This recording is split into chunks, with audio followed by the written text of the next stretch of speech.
told me, "Oye, तुम बम मारता है, तुम लोग बम मारता है."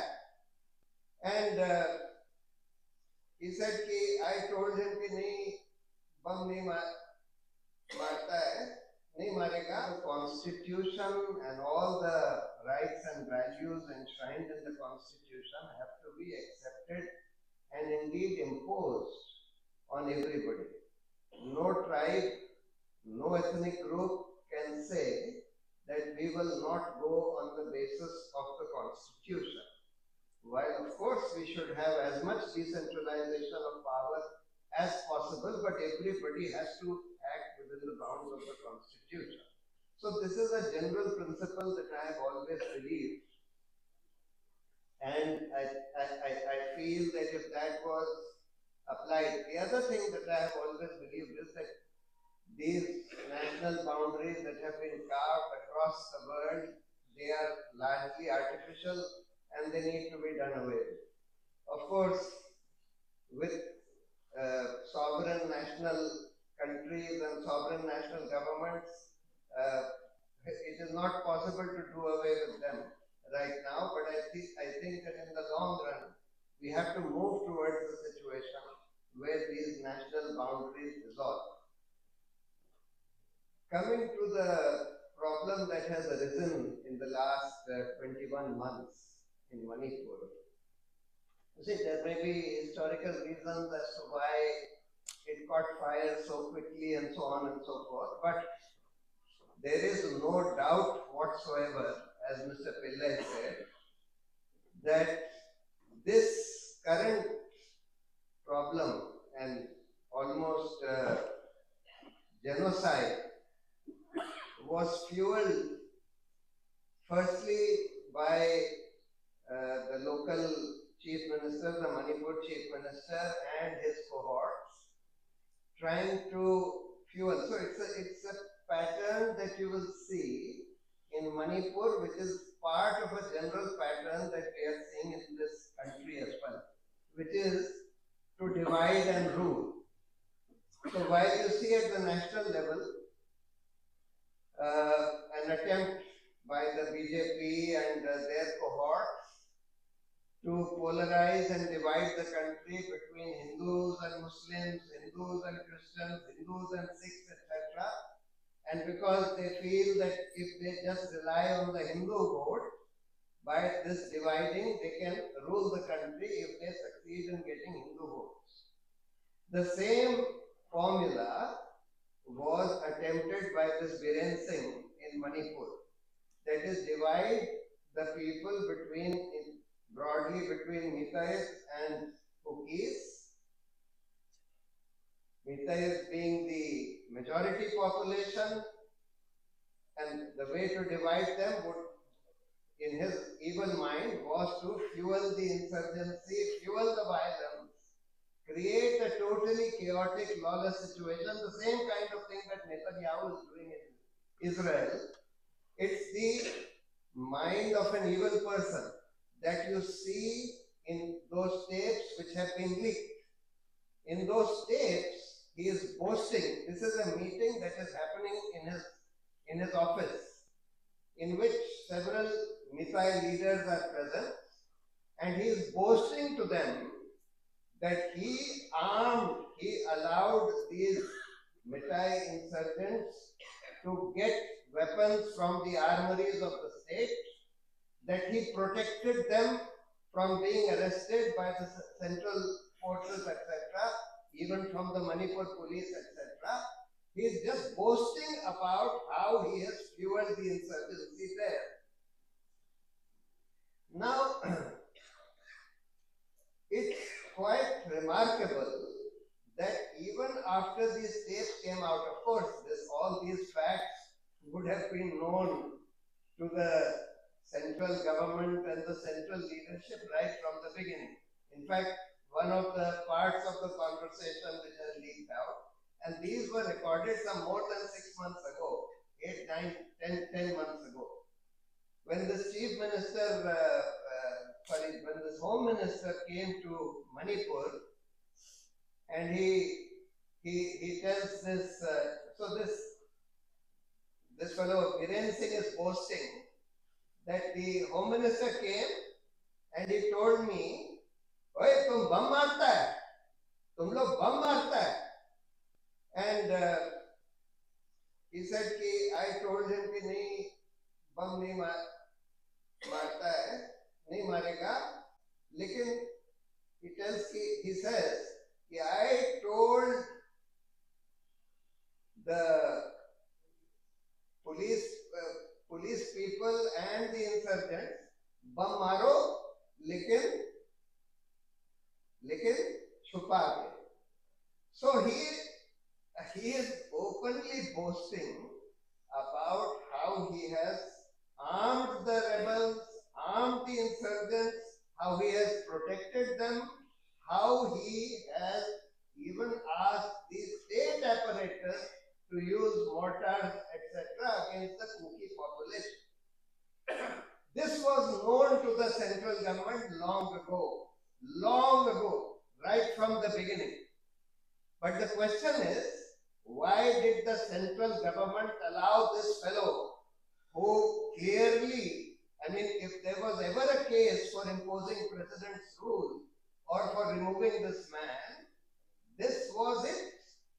You cannot have a person who is openly boasting that I have armed these rebels, I have allowed them to loot the armory, I have protected them from being arrested, etc., to continue as chief minister. And yet he was allowed to continue. And this shows the failure. He was allowed to continue for 21 months until finally a report of Truth Labs, which is by far the most credible forensic laboratory in the country, more credible than any central scientific forensic laboratory. In fact, the CFSL labs consult Truth Labs for difficult cases. The CBI has consulted them, the courts have consulted them, everybody.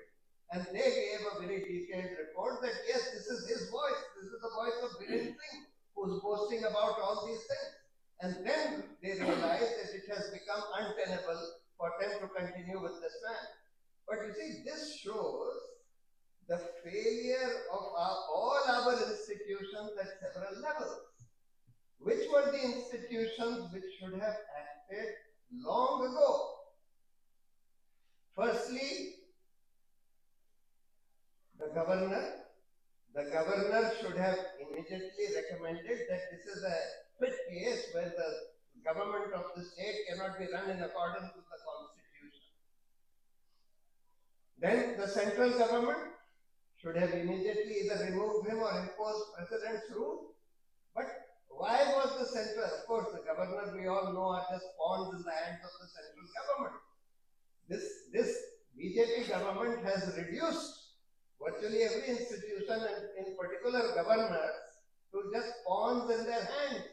Even this vice president or the speaker are just pawns in their hands.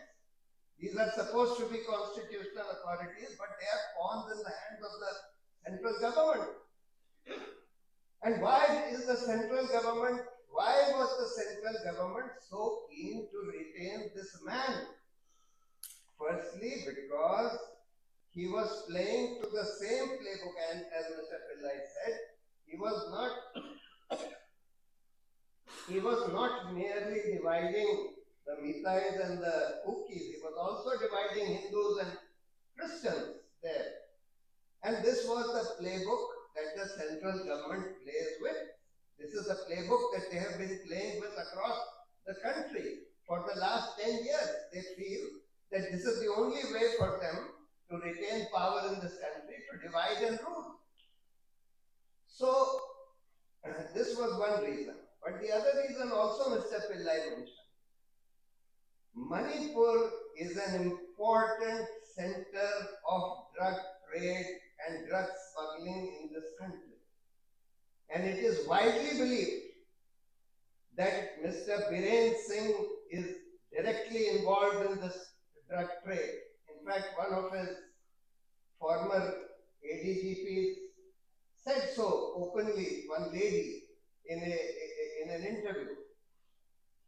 Now, And it is also widely believed that Viren Singh has been using the money that he is generating through this drug trade and drug smuggling to pay off people in the central government who have therefore been protecting. There is also a failure of the judiciary. Judiciary is the next most important, actually it is the most important institution in this country to ensure the rule of law, to ensure that every institution functions within the bounds of its powers, and to ensure that every institution acts. This case was before the Supreme Court since August, or even earlier, since May 2023. It was absolutely crystal clear that the rule of law had collapsed and that the state government, it was absolutely crystal clear to the Supreme Court that the rule of law in Manipur had completely collapsed and that the chief minister there was running a rogue regime, absolutely criminal regime.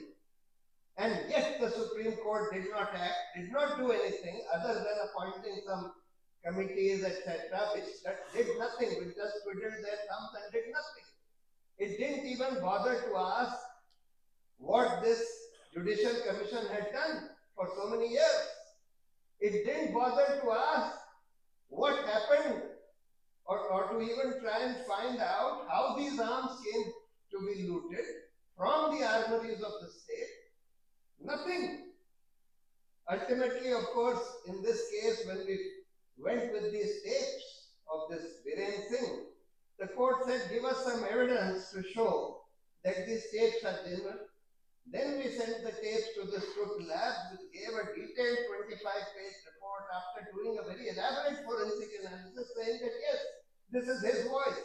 And the tapes are without a break. The relevant part of the conversations are without a break. Only then it became untenable for them to continue with this man. And it also shows the failure of the media to a very large extent. Of course, media has also a handicap. Manipur has been made into a completely lawless state. It's like the Wild West. And it's difficult for any honest, independent media person or journalist to operate from Manipur. It's become very difficult. So therefore, it's not easy. But of course, the problem also is that most of the media has been reduced to what is called the golden media, which sits in the lap of the government and does exactly what the government wants. Most of the mainstream media doesn't function as media anymore, as independent media anymore. So therefore, Manipur is a stark example of how all shows the failure of every regulatory institution in this country. How this central government has subverted virtually every regulatory institution in this country and has reduced this country into almost a Wild West where anything goes, anything can be done to anybody, particularly the minorities, nobody will be held accountable, etc. Of course, this Viren Singh has been asked to resign. He has gone now. Perhaps they did so thinking that they'll make him governor, so he will enjoy some kind of immunity from prosecution. But it is absolutely essential that he be made accountable. Such a mass murderer and criminal cannot be allowed to get away scot-free without any accountability. That's all that I